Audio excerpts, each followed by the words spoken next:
Assalamualaikum warahmatullahi wabarakatuh. Perkenalkan, nama saya Salsabila Borotarigan dengan NIM 2103200020.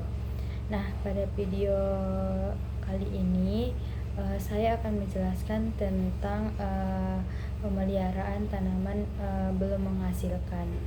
Nah, sebelumnya tujuan saya untuk membuat video ini yaitu untuk memenuhi tugas mata kuliah dari mata kuliah Agribisnis Perkebunan yang diampu oleh Bapak Wahyu Isnanda Nasution SST MP. Nah, langsung saja kita masuk ke pembahasan materi tentang pemelihara tanaman belum menghasilkan. Nah, adapun sebelum mengetahui seperti apa pemeliharaan tanaman belum menghasilkan yang baik dan benar, maka terlebih dahulu cari tahu itu apa itu tanaman yang belum menghasilkan. Nah, menurut Peraturan Menteri Pertanian Republik Indonesia pada nomor 131 tahun 2013 tentang pedoman budidaya kelapa sawit yang baik.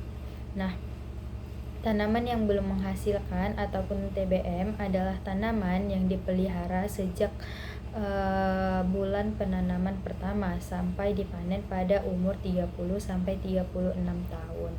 Nah, selama masa TBM pertama ada beberapa jenis pekerjaan yang belum dilaksanakan secara teratur dalam rangka pemeliharaan tanaman. Nah, ada beberapa jenis pekerjaan yang dimaksud yaitu antara lain yang pertama ada konsolidasi tanaman, yang kedua ada penyisipan tanaman, yang ketiga ada pemeliharaan piringan pohon, yang keempat ada pemupukan, yang kelima ada penunasan dan kastrasi, yang keenam ada pengendalian hama dan penyakit, dan yang ketujuh ada persiapan sarana panen, dan yang kedelapan atau ada jalan, teras dan parit drainase. Nah, pada TBM pertama adalah tanaman sawit yang berumur sekitar 0 sampai 12 bulan. Nah, pada TBM kedua yaitu tanaman kelapa sawit yang berumur sekitaran 13 sampai 24 bulan. Nah, pada tanaman belum menghasilkan ataupun TBM 3 adalah tanaman sawit yang berkisaran berumur sekitar 25 sampai 30 atau 36 bulan. Nah, tujuan dari pemeliharaan TBM adalah untuk mendapatkan pertumbuhan tanaman sawit yang beragam dan juga berproduksi tinggi. Nah, bagian dari pemeliharaan tanaman yang belum menghasilkan yang akan dibahas pada kali ini yaitu adalah konsolidasi tanaman, penyisipan tanaman, dan pemeliharaan piringan pohon.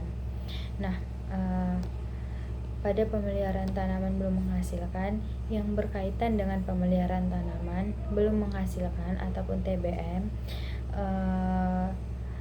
yaitu antara lain yang pertama konsolidasi tanaman.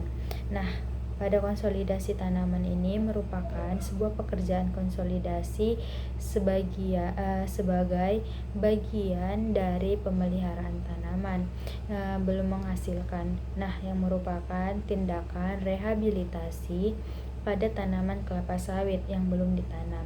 Nah, persiapan dan penanaman kelapa sawit di lapangan merupakan pekerjaan yang dilaksanakan pada skala yang luas. Nah, itulah mengapa biasanya masih terjadi penanaman yang tidak sesuai dengan syarat-syarat dan kultur teknis.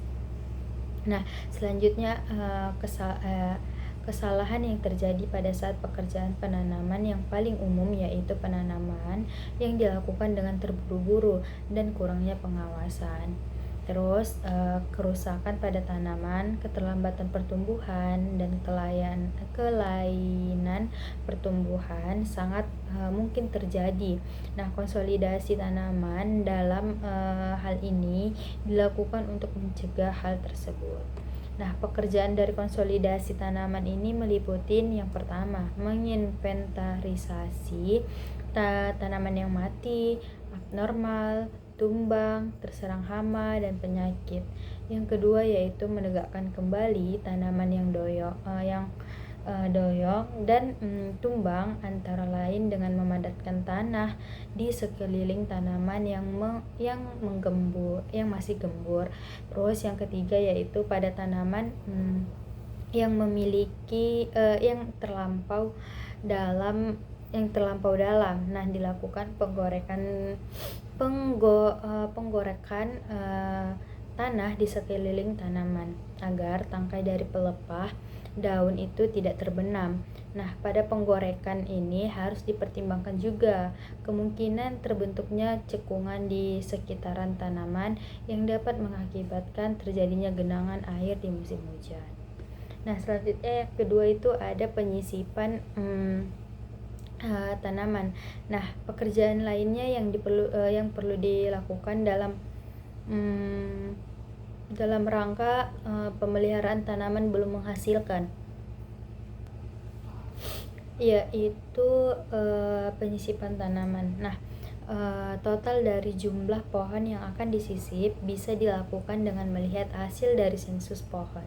Nah, setiap tahun pada areal tanaman belum menghasilkan, nah tanaman yang perlu disisip yaitu pada areal TBM 1, 2, dan 3. Nah, pada TBM ketiga, penyisipan tanaman dilakukan pada areal kosong atau hiaton yang cukup luas ataupun mengelompok. Nah, penyisipan individu tidak lagi dilakukan karena tanaman asli sudah cukup tinggi. Nah, semua pohon yang mati setelah penanaman harus segera disisipin. Hal-hal yang perlu diperhatikan dalam melaksanakan penyisipan tanaman yaitu yang pertama, lubang tanam digali kembali pada asal pohon mati dengan ukuran lubang ukuran atas 60 cm dikali 60 cm. Dalam lubang 60 cm dan ukuran bawah 60 cm dikali 60 cm. Nah, yang kedua yaitu benih sisipan perlu dikirim ke lapangan dan harus disiram terlebih dahulu. Dan yang ketiga ada cara penanaman benih. Cara menanam benih sisipkan sama dengan cara menanam tanaman baru. Selanjutnya yaitu setiap lubang tanam sisipan di pupuk 500 gram per pohonnya. Nah, yang terakhir yaitu benih untuk kebutuhan sisipan disediakan minimal 5% dari populasi per hektarnya. Nah, yang ketiga ada pemeliharaan piringan pohon. Nah, dalam pemeliharaan tanaman belum menghasilkan ataupun TBM, pemeliharaan piringan pohon dengan penyiangan juga perlu dilakukan. Nah, caranya yaitu dengan menyingkirkan semua jenis gulma dari permukaan tanah selebar piringan pohon atau circle weeding yang telah ditentukan. Nah, penyiangan dapat dilakukan dengan cara manual, menggaruk, ataupun cara kimia penyemprotan. Nah, untuk cara manualnya yaitu yang pertama, ukur garis tengah pinggiran pohon sesuai dengan ketentuan. Terus kemudian di ujung garis tengah piringan pohon tersebut dibuat batas melingkar keliling pohon. Nah, setelah terbentuk batas piringan pohon yang dimaksud, kemudian digaruk dari pinggir piringan ke arah dalam. Selanjutnya gulma disingkirkan dari piringan pohon. Nah, untuk ukuran jari-jari piringan pohon disesuaikan dengan umur tanaman dari kelapa sawit. Nah, untuk TBM 1 yaitu sekitar 100 cm, untuk yang TBM 2 sekitar 125 cm, dan yang untuk yang TBM 3 sekitar 150 cm. Nah, rotasi dan kapasitas pengendalian gulma pada piringan pohon itu adalah sebagai berikut. Untuk TBM 1 yaitu sekitar 2,5 HK per hektar per rotasi, yaitu 12 kali setahun. Nah, untuk yang TBM 2 sekitaran 3,0 HK per hektar per rotasi, yaitu 8 kali dalam setahun. Nah, untuk TBM yang ketiga yaitu 4,0 HK per hektar per rotasi, yaitu sekitaran 8 kali per tahun. Nah, untuk cara kimia yaitu pemeliharaan piringan, secara kimia dapat kita lihat pada areal TBM3 dengan rotasi 6 kali setahun. Nah, untuk menggunakan herbisida dengan 34 dosis 300 cc glifoset per hektar per rotasi. Nah, pada daerah pengembangan, karena kekurangan tenaga kerja ataupun upah buruh yang mahal, maka sebuah pengendalian gulma dengan cara kimia merupakan salah satu alternatif yang efisien dan ekonomis. Nah, pada pemakaian herbisida pada tanaman perlu dilakukan dengan ekstra hati-hati agar tidak menimbulkan dampak negatif terhadap tanaman. Nah, pada pemeliharaan tanaman yang belum menghasilkan ataupun TBM kelapa sawit mencakup beberapa pekerjaan tertentu, termasuk pemupukan yang membutuhkan tenaga kerja dan material yang cukup. Nah, itulah mengapa sebelum dilakukan pemeliharaan, Anda perlu memastikan tersedianya pekerjaan dan material yang cukup agar pekerjaan pemeliharaan bekerja dengan lancar. Nah, jika membutuhkan teknologi yang dapat membantu untuk menyimpan dan mengolah data pekerjaan dan pupuk terkait pemeliharaan TBM. Nah, adapun persiapan sebelum pemindahan bibit TBM. Nah, yang pertama yaitu bibit yang sudah siap dipindahkan, yaitu yang pertama umur bibit. Nah, umur bibit kelapa sawit yang siap dipindahkan umumnya berumur sekitaran 10 hingga 14 bulan. Nah, pada usia itu bibit telah tumbuh dengan baik dan siap menghadapi kondisi di lapangan. Nah, selanjutnya yaitu tinggi bibit. Nah, untuk tinggi bibit ini, bibit harus memiliki tinggi sekitaran 8 sampai 100 cm dengan minimal 15 sampai 20 helai daun yang terbuka sempurna. Nah, untuk yang ketiga yaitu dilihat dari kondisi batang dan akarnya. Nah, batang bibit harus kokoh dan sehat dengan akar yang kuat, tidak terbelit di polybag. Bibit dengan akar yang terlalu panjang ataupun terbelit akan sulit berkembang setelah dipindahkan ke lapangan. Nah, pastikan akar tersebar baik di dalam polybag.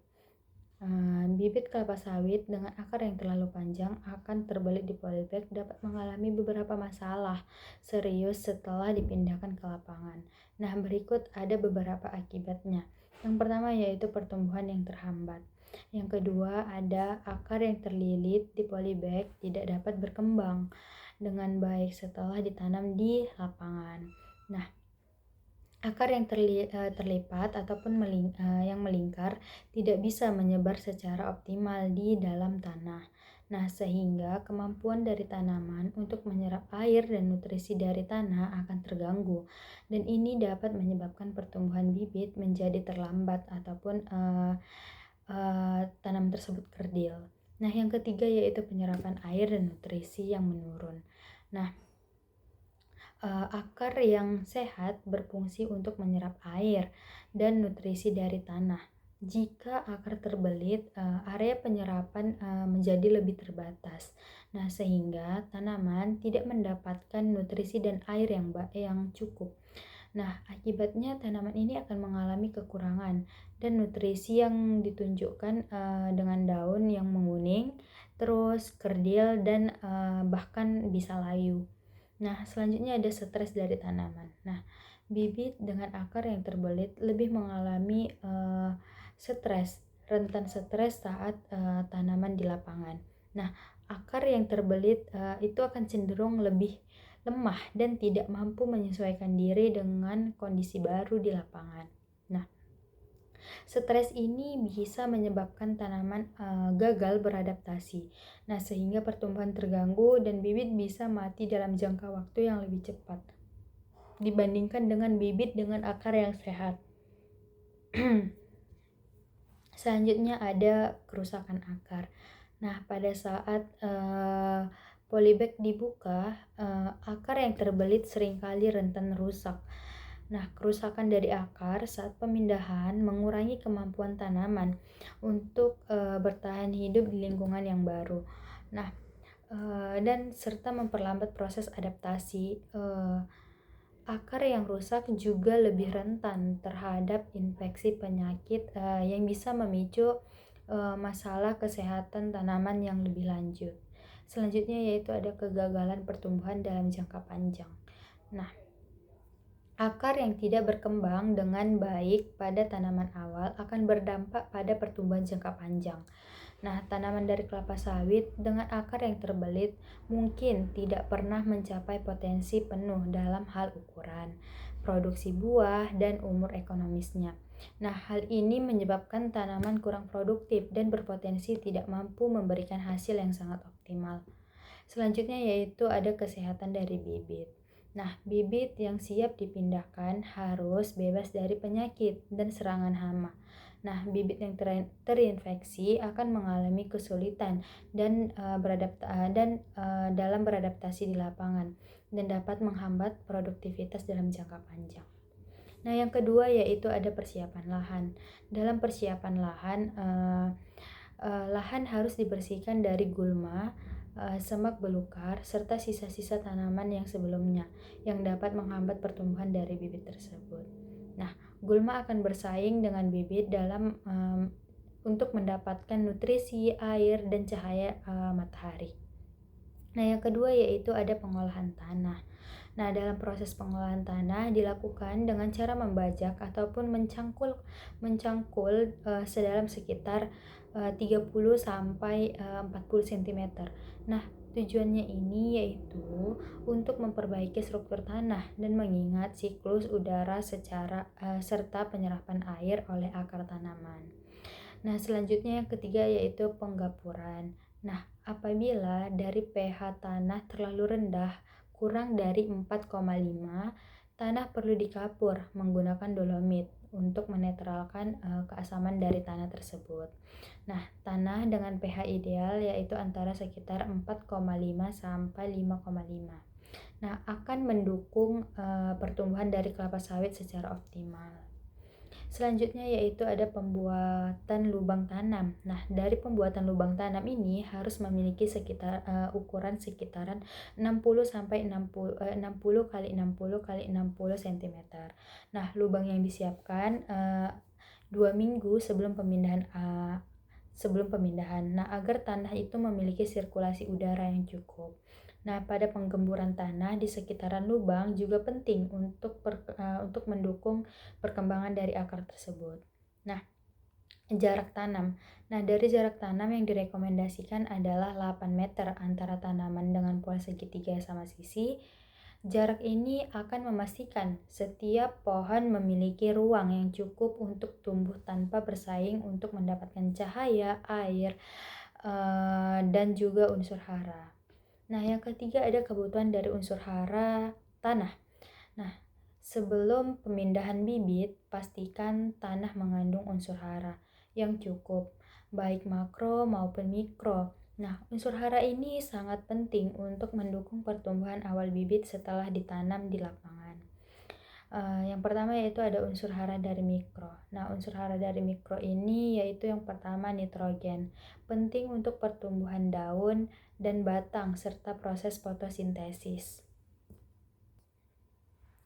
Nah, selanjutnya yaitu ada fosfor. Nah, fosfor ini mendukung tentang perkembangan akar dan metabolisme dari energi.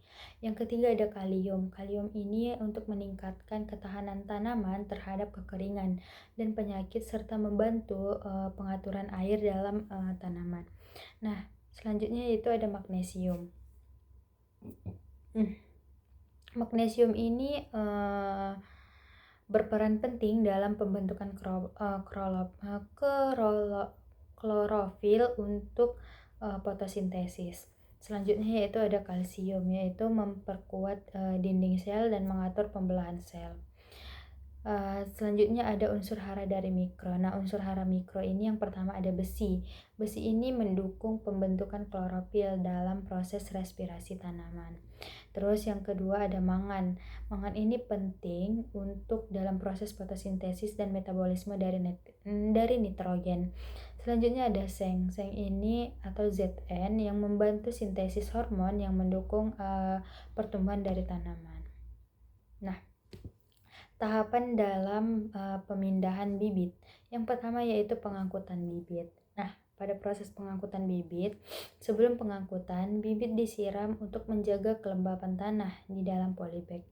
Nah, hal ini penting untuk mengurangi stresnya pada tanaman selama pengangkutan. Nah, yang kedua yaitu metode dari pengangkutan. Nah, adapun metode dari pengangkutan, bibit diangkut menggunakan kendaraan yang tertutup untuk melindungi dari sinar matahari langsung, untuk mencegah stresnya panas, dan pastikan bibit itu disusun secara vertikal dan polybag tidak boleh rusak selama proses pengangkutan. Nah, yang ketiga yaitu ada penyimpanan sementara. Pada proses penyimpanan sementara, apabila bibit tidak langsung ditanam, letakkan bibit di tempat yang teduh dan terlindung dari angin untuk menghindari kerusakan dari bibit untuk menghindari kerusakan yang lebih lanjut. Nah, selanjutnya yaitu ada penanaman di lapangan. Nah, pada proses penanaman di lapangan yaitu yang pertama ada pembukaan polybag. Nah, dalam pembukaan polybag itu harus dirobek dengan hati-hati agar tidak merusak akarnya.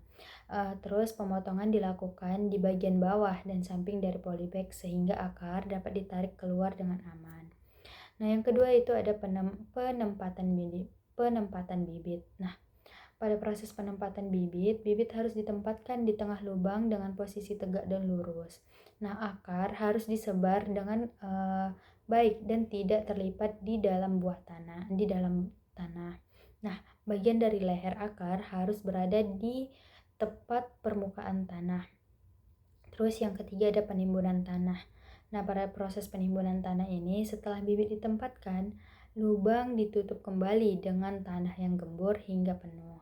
Nah, tanah kembali dipadatkan secara perlahan untuk memastikan akar terbenam dengan baik, namun tetap mendapatkan sirkulasi udara. Selanjutnya yaitu pada penyiraman awal. Nah, pada proses penyiraman awal ini setelah penanaman, bibit harus segera disiram dengan air untuk memastikan kelembapan dan mengurangi resiko stres pada tanaman. Nah, pada proses perawatan.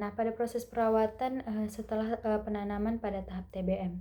Nah, pada proses perawatan penanaman di tahap TBM ini yang pertama yaitu ada proses pemupukan, di mana frekuensi pemupukan yaitu dilakukan setiap 3-4 bulan sekali. Nah, pupuk yang digunakan dapat berupa NPK, urea, dolomit ataupun pupuk organik. Nah, untuk dosis pemupukannya pada tahun pertama TBM 1 yaitu dosis pemupukannya lebih rendah dan meningkat seiring pertambahan usia tanaman. Nah, pemupukan awal difokuskan pada nitrogen dan fosfor untuk mendukung pertumbuhan daun dan akar. Nah, pada tahun pertama ataupun TBM 1 pemupukan lebih fokus untuk mendukung pertumbuhan awal dari bibit. Nah, khususnya pertumbuhan akar dan daun. Dosis pemupukan pada tahun pertama yang relatif lebih rendah dibandingkan tahun-tahun berikutnya, dikarenakan bibit masih dalam tahap adaptasi dan perubahan awal. Nah, frekuensi dari pemupukan yaitu pemupukan dilakukan setiap 3 bulan sekali atau 4 kali dalam sebulan. Untuk dosis pemupukannya yaitu sebagai berikut. Dosis pemupukan yang direkomendasi untuk setiap kali pemupukan pada proses TBM 1 yaitu dosis per pohon diaplikasikan sebagai berikut. Untuk NPK 15:15:15 atau 300 gram per pohon. Nah, untuk yang urea yaitu 15 gram per pohon, untuk dolomit yaitu sekitaran 100 gram per pohon, untuk pupuk organik yaitu sekitaran 2-5 kg per pohon atau bisa berupa kompos ataupun pupuk kandang tergantung kebutuhan dan kondisi dari tanah tersebut. Nah, interval ataupun waktu pemupukan. Nah, pemupukan pertama setelah bibit dipindahkan ke lapangan sekitaran 1 bulan setelah penanaman. Nah, pemupukan kedua dilakukan 3 bulan setelah pemupukan pertama. Pemupukan ketiga yaitu 6 bulan setelah pemupukan pertama, dan pemupukan yang keempat yaitu setelah 9 bulan setelah pemupukan pertama. Nah, pada tahun kedua yaitu TBM2, dosis pemupukan dimulai ditingkatkan karena tanaman ini sudah mulai tumbuh lebih besar dan memerlukan lebih banyak nutrisi. Nah, fokus dari pemupukan tetap pada nitrogen dan fosfor untuk mendukung pertumbuhan dari daun dan akar. Namun, kaliumnya juga ditingkatkan untuk memperkuat dari batangnya. Nah, untuk frekuensi dari pemupukan di TBM2 yaitu pemupukan dilakukan setelah 4 bulan sekali atau 3 kali dalam setahun. Nah, selanjutnya yaitu ada dosis dari pemupukan di TBM2. Untuk NPK-nya itu sekitar 15/15/15 atau 400 gram per pohon. Untuk ureanya sendiri yaitu 200 gram per pohon. Untuk dolomitnya itu sekitaran 150 gram per pohon. Untuk kaliumnya itu sekitaran 100 gram per pohon. Dan untuk pupuk organiknya itu sekitaran 5-8 kg per pohon tergantung dari kondisi tanahnya.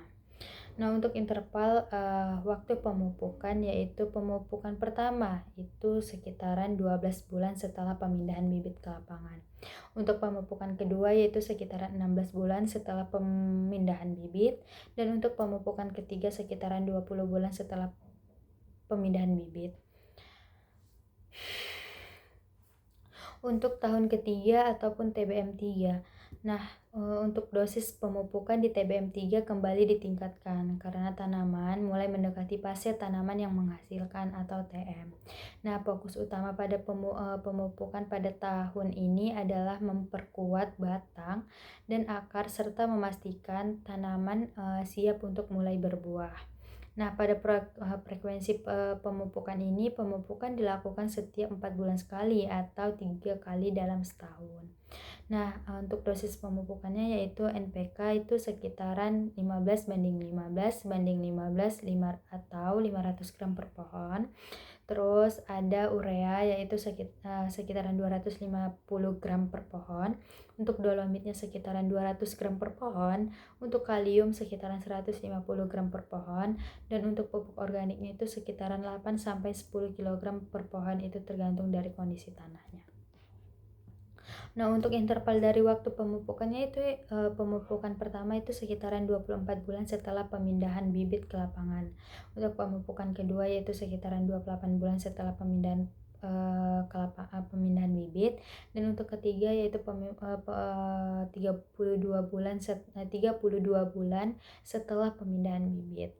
Nah, poin tambahan untuk pemupukan yaitu nitrogen penting untuk pembentukan daun dan batang. Nah, nitrogen ini diberikan lebih banyak pada fase awal atau pada tahun pertama untuk mendukung pertumbuhan dari vegetatif. Nah, untuk fosfornya itu sendiri yaitu dibutuhkan untuk perkembangan akar dan yang sehat. Fosfor penting sejak awal penanaman. Untuk kaliumnya sendiri yaitu untuk meningkatkan ketahanan tanah terhadap kekeringan dan serangan penyakit, serta membantu pengaturan air dan dalam tanaman. Kalium ditingkatkan pada tahun kedua dan ketiga untuk memperkuat batang. Terus ada pun dolomit.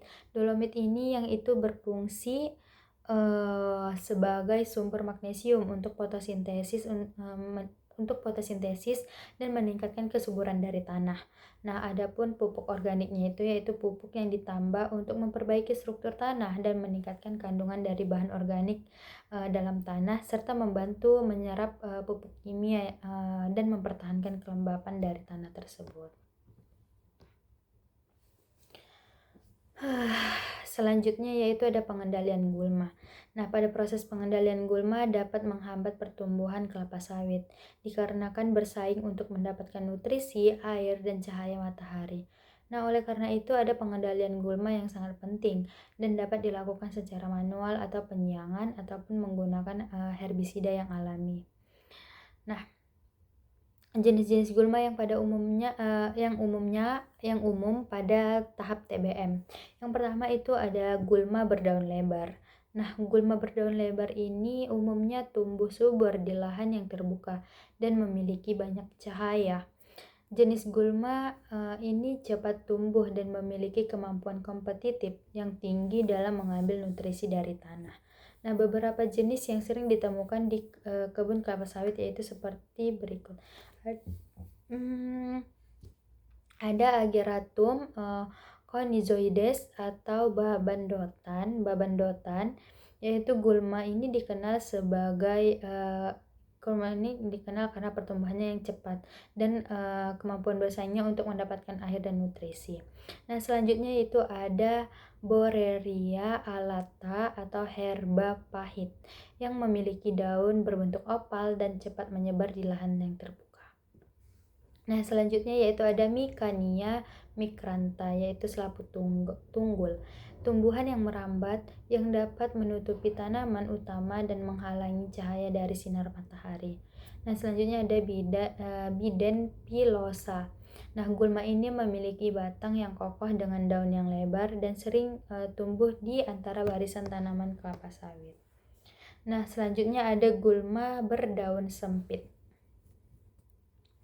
Nah, untuk gulma berdaun sempit ini yaitu biasanya terdiri dari spesies rumput-rumputan yang tumbuh dengan cepat dan memiliki sistem perakaran yang kuat.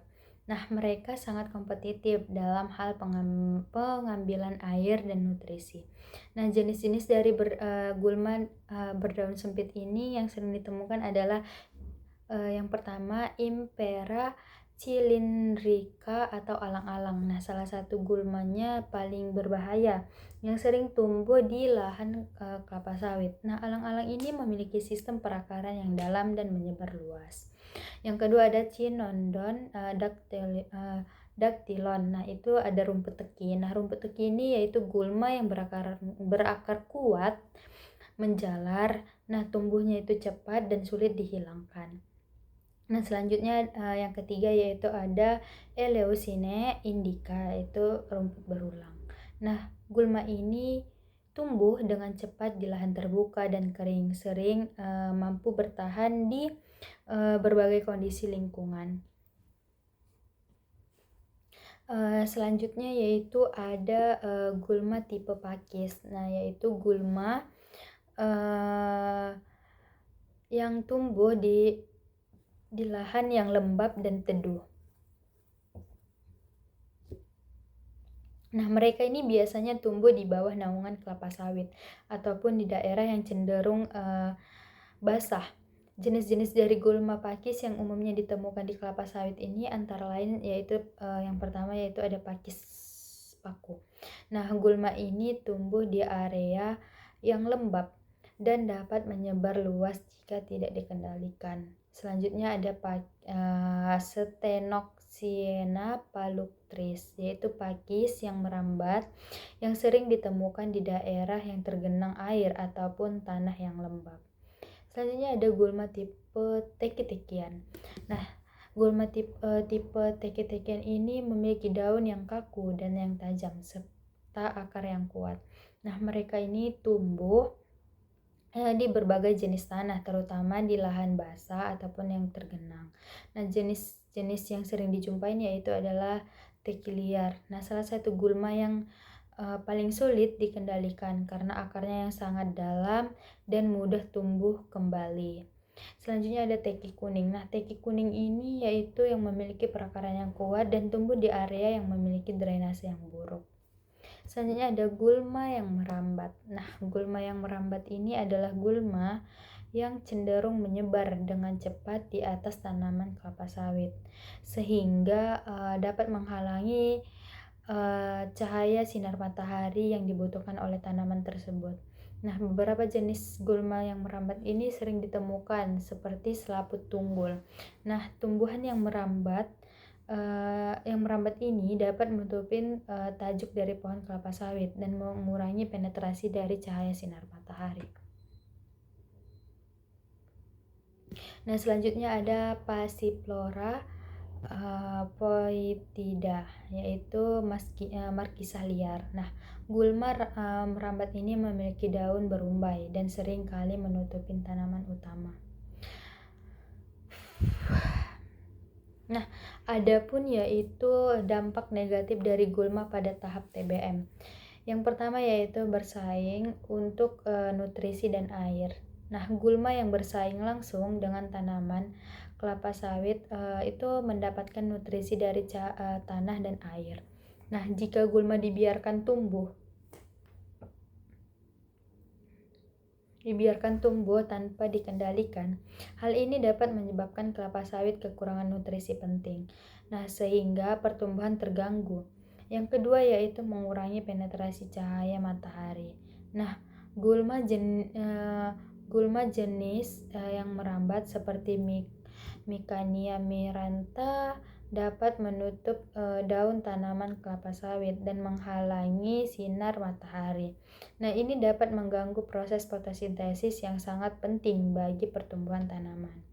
Nah, yang kedua ada menjadi inang bagi hama dan penyakit. Nah, ada beberapa gulma yang dapat menjadi inang bagi hama dan penyakit yang dapat menyebar ke tanaman kepada tanaman kelapa sawit.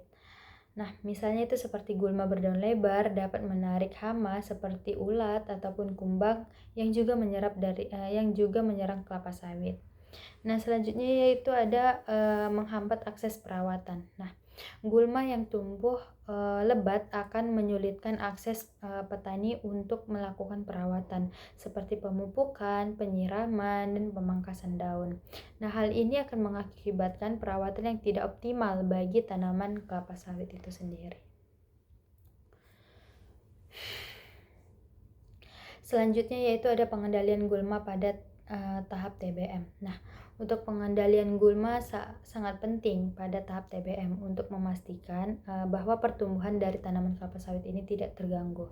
Beberapa metode pengendalian gulma yang efektif adalah yang pertama, pengendalian secara manual ataupun penyiangan. Nah, pada proses penyiangan ini metode yang umum dilakukan terutama untuk gulma yang tumbuh di sekitaran pangkal tanaman, yaitu proses ini dilakukan dengan mencabut gulma menggunakan tangan ataupun alat sederhana, yaitu manual. Nah, penyiangan manual ini efektif untuk untuk gulma yang berdaun lebar, namun memerlukan tenaga kerja yang lebih banyak dan membutuhkan waktu yang cukup lama. Nah, selanjutnya yaitu ada penggunaan herbisida. Nah, dalam proses penggunaan herbisida diaplikasikan sebelum gulma mulai tumbuh. Nah, menggunakan pekerjaan dengan mencegah perkecambahan atau pertumbuhan bibit gulma. Herbisida pratumbuh cocok untuk mengendalikan gulma berdaun lebar dan berdaun sempit pada tahap awal pertumbuhan. Nah, yang ketiga ada herbisida pasca tumbuh. Nah, herbisida pada pasca tumbuh diaplikasikan langsung pada gulma yang sudah tumbuh. Nah, jenis herbisida ini bekerja dengan meresap melalui daun dan menghentikan pertumbuhan dari gulma. Nah, contoh dari herbisida pasca tumbuh ini termasuk herbisida selektif dan non-selektif, tergantung pada jenis gulma yang akan dikendalikan. Selanjutnya ada pengendalian dengan mulsa. Nah, pada proses pengendalian mulsa organik seperti pelepah kelapa sawit ataupun daun-daun yang jatuh dapat membantu menekan pertumbuhan gulma. Nah, mulsa menjaga kelembapan tanah, mengurangi erosi, dan menekankan pertumbuhan gulma di sekitaran tanah. Selanjutnya ada pengendalian secara biologis. Nah, pada pengendalian secara biologis, pengendalian itu seperti serangga pemangsa ataupun patogen alami untuk mengurangi populasi dari gulma. Nah, ini mengurangi metode yang ramah lingkungan, namun memerlukan pemahaman yang mendalam tentang interaksi antara gulma ataupun agen biologis yang digunakan.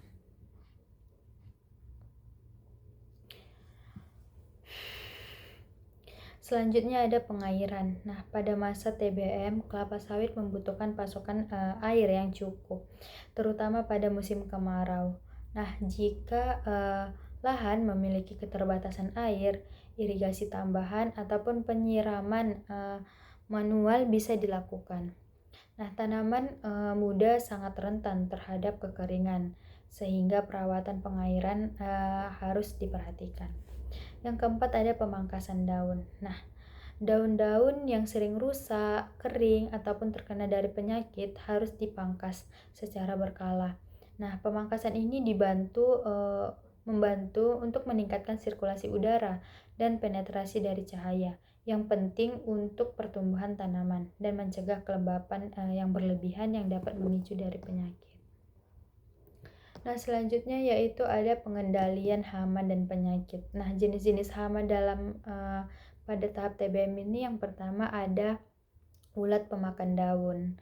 Terus ulat pemakan daun ini merupakan hama yang sering terjadi dari kelapa sawit pada proses TBM. Nah, mereka memakan daun menggunakan proses fotosintesis dalam memperlambat pertumbuhan tanaman. Untuk jenis ulatnya itu yaitu ada ulat api, terus ulat bulu, ada namanya Darna trima, dan yang lain-lain. Untuk jenis gejala serangannya itu seperti daun yang terserang akan terlihat bolong-bolong, berubah menjadi warna kecoklatan, bahkan mengering. Terus untuk pengendaliannya yaitu pemantauan rutin. Lakukan pemeriksaan rutin untuk mendeteksi ulat sejak dini. Yaitu seperti pengendalian biologis, yaitu menggunakan musuh alami ulat seperti parasitoid dan predator, misalnya Telenomus untuk telur ulat. Terus ada pengendalian kimia, yaitu jika serangan ulat parah, insektisida seperti deltametrin ataupun clopirifos yang dapat digunakan. Selanjutnya ada tikus. Tikus ini adalah hama yang dapat merusak akar dan batang dari tanaman sawit muda. Untuk gejala serangannya yaitu tanaman muda akan terlihat goyah ataupun mudah roboh. Untuk pengendaliannya ada pengendalian fisik yaitu pemasangan perangkap tikus terus di area perkebunan, terus ada pengendalian biologis yang menggunakan burung hantu sebagai predator alami tikus, terus ada pengendalian kimia yaitu menggunakan rodentisida di sekitaran area. Terus ada belalang. Nah, belalang ini merupakan yang memakan daun-daunan dari kelapa sawit, terutama di area yang terbuka. Nah, serangan dari belalang ini dapat mengurangi jumlah daun yang produktif dan mengganggu proses fotosintesis dan memperlambat pertumbuhan tanaman. Untuk gejalanya sendiri yaitu daun-daun yang dimakan terlihat robek ataupun berlubang. Nah, cara pengendaliannya itu seperti pemantauan rutin terhadap populasi belalang di area sekitar. Terus pengendalian kimianya itu menggunakan insektisida kontak untuk membunuh belalang. Nah, jenis-jenis penyakit pada tahap TBM yaitu yang pertama ada busuk pangkal. Nah, busuk pangkal ini adalah salah satu penyakit yang paling mematikan pada kelapa sawit yang disebabkan oleh jamur Ganoderma. Terus itu yang disebabkan gejala serangannya itu daun kelapa sawit akan terlihat menguning dan layu. Untuk pengendaliannya yaitu ada pengendalian pemantauan rutin, terus ada penggunaan trichoderma yaitu jamur antagonis seperti yang dapat digunakan untuk melawan pertumbuhan. Selanjutnya ada penyakit akar merah. Nah, penyakit akar merah ini yaitu yang menyerang akar dari tanaman kelapa sawit itu sendiri yang disebabkan oleh jamur Rigidoporus micropus. Nah, penyakit ini menyebabkan kerusakan serius pada sistem perakaran. Nah, sehingga dapat mengganggu penyerapan air dan nutrisi oleh tanaman tersebut. Nah, untuk gejalanya itu yaitu daunnya itu mulai menguning terutama pada bagian bawah dan tanaman yang menjadi layu. Untuk pengendaliannya itu sama seperti yang tadi, yaitu pencegahan menggunakan sanitasi kebun, terus penggunaan trichoderma, terus pengendalian kimia yang menggunakan fungisida yang sesuai dengan tanah ataupun akar yang terinfeksi. Nah, selanjutnya yaitu ada pemberian mulsa. Nah, pemberian mulsa itu adalah pemberian mulsa organik seperti pelepahan kelapa sawit ataupun daun-daun yang jatuh. Nah, di sekitaran pangkal tanaman berguna untuk menjaga kelembapan tanah, mengurangi pertumbuhan gulma, serta menambah bahan organik ke tanah setelah mulsa terurai. Selanjutnya yaitu yang terakhir ada monitoring dan evaluasi. Nah, pada saat monitoring dan evaluasi pemantauan kesehatan tanaman. Nah, tanaman harus dipantau secara berkala untuk memantau tinggi, jumlah daun dan kesehatan dari batang. Nah, bibit yang yang menunjukkan pertumbuhan signifikan dalam beberapa bulan harus segera diganti. Untuk evaluasi dari perawatan tersebut, perawatan seperti pemupukan, pengendalian gulma dan pengairan harus dievaluasi secara teratur untuk memastikan bahwa bibit mendapatkan nutrisi yang tepat dan bebas dari ancaman hama dan penyakit. Selanjutnya yaitu pengamatan pertumbuhan akar. Nah, meskipun akar tidak terlihat, pertumbuhan akarnya bisa dipantau melalui tanda-tanda eksternal seperti kesehatan batang dan daun serta respon dari tanaman terhadap pemupukan. Nah, mungkin hanya ini aja yang dapat saya sampaikan pada materi pemeliharaan tanaman belum menghasilkan. Mungkin cukup sekian dan terima kasih. Wabillahi taufiq wal hidayah. Wassalamualaikum warahmatullahi wabarakatuh.